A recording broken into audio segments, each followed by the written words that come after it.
I'm Asante, artist from Richmond Hill in London, and you are watching DIP.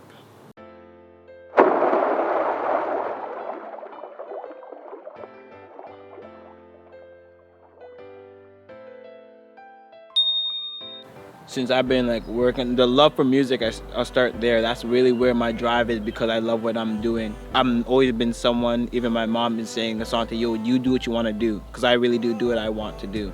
If I don't really want to do, if I don't feel invested in it, I'm not going to be driven forward. I could fake it for a bit, but faking it can only last for so long. When you're really in the crunch and when you have to really go dive deep into it, I wouldn't, because I didn't find love for it. But because of my love, it really pushed me forward in this game. But I think the biggest thing and the biggest drive I have is the people who believe in me. My mom really let me go from studying business. I was really doing well in Western, and I told her I wanted to really take my music seriously and really go and push forward.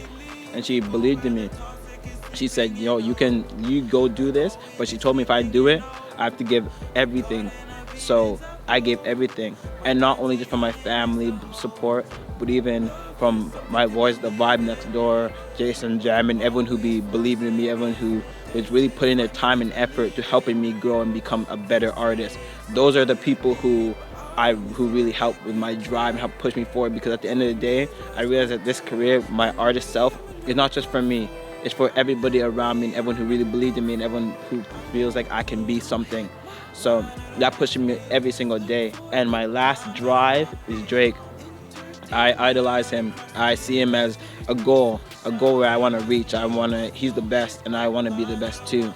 Every time I see him rise, I'm happy for him, because that means I have to be even that much better. And that's my drive. I wake up every day. I woke up the other day, he won Artist of the Decade, and that was huge for me. It was like, damn, he won Artist of the Decade. What am I gonna do? Artist of the Century. I'm always just thinking of ways I can just keep going up and really just pushing forward. So that's my drive. Identity for me was the biggest part of all of this, because it really started when I was choosing my name. I find that when you're an artist, you have your real name. You know what your mom calls you, and then there's what your fans call you. You know what I mean? And then eventually, as you go in your life, like for example, put Lil Uzi Vert as an example. People call him Uzi. People call him all this. They don't call him by his real name. His name is kind of between his family. They probably call him what his real name is, but it's dying out. That identity, that side of him is dying. That's why when it comes to my identity, I make sure I use my first name, because I want my fans to call me the same thing that my family calls me. I want them to know that this is me. I want to be the most authentic I can. The only way for me to be authentic is for me to represent myself, be myself. That's why I can't hide. I never fake in this music industry, and I feel like that's why a lot of fans relate to me. A lot of fans are able to hear what I say and be like, I know those ones. That's why I have really catchy music, but it's also really relatable music that I know my fans are really like, is this guy talking about me? I've had people ask me like, oh, do you take my story and make a song about that? But no, that's not how it works. It's, I live life too, and I know what you feel, and you know how I feel, and I'm just writing it, I put it out there, and I find they're really able to relate to that. So identity for me was everything, and I wanted to be as authentic as possible. I don't want to lose in my head. I don't want to have a split between, oh, do I have to be my artist self now or my real self? That's together. My artist self is my real self. That's why my name is Asante, and I'm really strive to be authentic. I strive to be myself. I don't strive to be anybody else. I'm trying to be the most unique artist out here, but I don't try to be the most unique artist I am, because I am myself.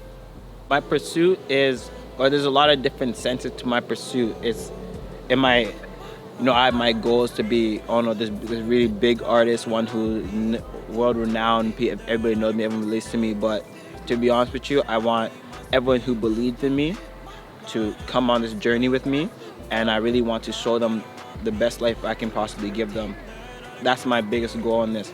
I want everyone who's been helping me build, I want to show them that all of our building, we made a whole castle. I want them to see that we made a whole palace, we made a whole empire, we made a whole country. That's my goal, because at the end of the day, I can't aim for something that other people choose of me. I don't want, people have to say, people have to choose me for Artist of the Decade, or people have to choose me for a Grammy, but what is that, Just because somebody else gave it to me, does that mean I'm the best? No, it's the people who around me, people who believed in me, can I put them in the best position? that's my goal, to be honest. And in terms of musically, like I also wanna get into a goal like musically and just pivot, you know. Maybe I wanna go into producing. I wanna become a world-renowned producer who really helps other artists, you know, help them grow, help build their sound. And I just wanna keep being the best in my field and pivoting and try to find what else I can do to really just keep going up. I never want to stay the same. I never want to go down. So that's my biggest goal, just go up and make sure everyone who believed in me and helped me build, helped me climb up. I want to make sure that I'm climbing all the way up, but I want to make sure every single person who believed in me is climbing up with me, same level as me, not lower, not higher.